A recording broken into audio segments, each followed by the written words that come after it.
Hey, guys, welcome to the Creepside. If you haven't already, please like and subscribe, thanks. Level 1.1 is a sub-level in between Level 1 and Level 2. It shows a greater connection to its closest level, that being Level 1, however there are key differences. Level 1.1 is composed of various building types but mainly around its parent level's architectural design of being a warehouse. However, variability is very noticeable within the infinite regions found in this level. Parts of the level can appear as a clean office-like appearance with carpeted floors, unfinished with noticeable presence of plywood and fiberglass insulation, industrious appearance of Level 1, or the maintenance spaces like in Level 2. The sizes of the rooms one can traverse in Level 1.1 vary extremely. They can be seen as extremely small, tight, and generally claustrophobic in nature, but they can also be massive spaces with no determinable end. Mainly in these large spaces there is a high chance that the flooring is instead replaced with live organic grass, somehow surviving in these artificial environments without any active source of irrigation or solar light. Some floors in Level 1.1 can also be found made of plain dirt, sand, or asphalt, but usually they are made of concrete or carpet. Within the aforementioned gargantuan spaces, there are no visible light sources but are typically illuminated by an unknown source of a dim yellow light. In smaller spaces where one can find and locate a ceiling, various light fixtures can be seen in various states of integrity. Some can be found broken or some functional.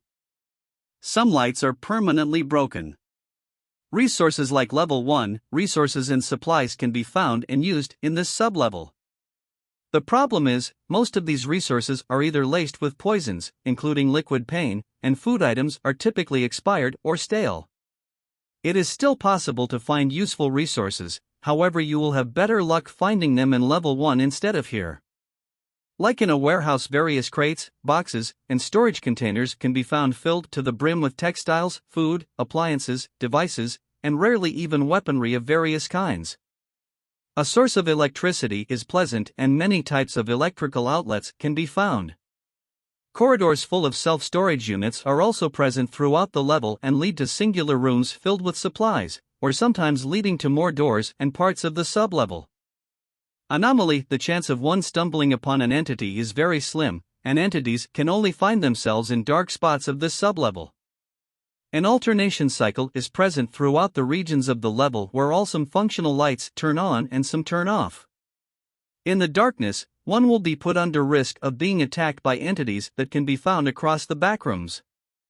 Any form of light source can reduce the chances of an entity appearing, and ironically certain luminescent entities such as lighters can reduce the chances of any other entities manifesting. The temperature will slightly go below room temperature in areas that are moments before having their lights shut off. This can be used as a useful indicator of determining whether or not a room is about to be affected by the alternation cycle. Many entities that are most prominently seen in the main 9 can be found here, and so not much needs to be explained in this segment of the documentation on the sublevel. What can be stated is that the evolved form of the Anetheca, the Goliath Anetheca, can be rarely found in large spaces of the sublevel. While it is possible to temporarily create a settlement, the sublevel appears to aggressively respond to presence of multiple wanderers being inside of a settlement. Hordes of entities can raid the settlement, and even worse, if no light source inside of the settlement, the entities would be able to manifest from the inside. No known colonies or outposts have been documented in this sublevel, but it is clear that some have said that some at one point existed but no longer as a due to the properties of Level 1.1. Entrances and exits. Entrances walking through sharp turns of Level 1 whilst in the dark can lead you to a part of Level 1.1. To exit Level 1.1 the fast way, you must also traverse in the dark to go back to where you came from in Level 1. Exits: through a fire exit you may stumble upon a worn and corroded stairwell that only descends. Descending downwards and entering a maintenance door will lead you to Level 2.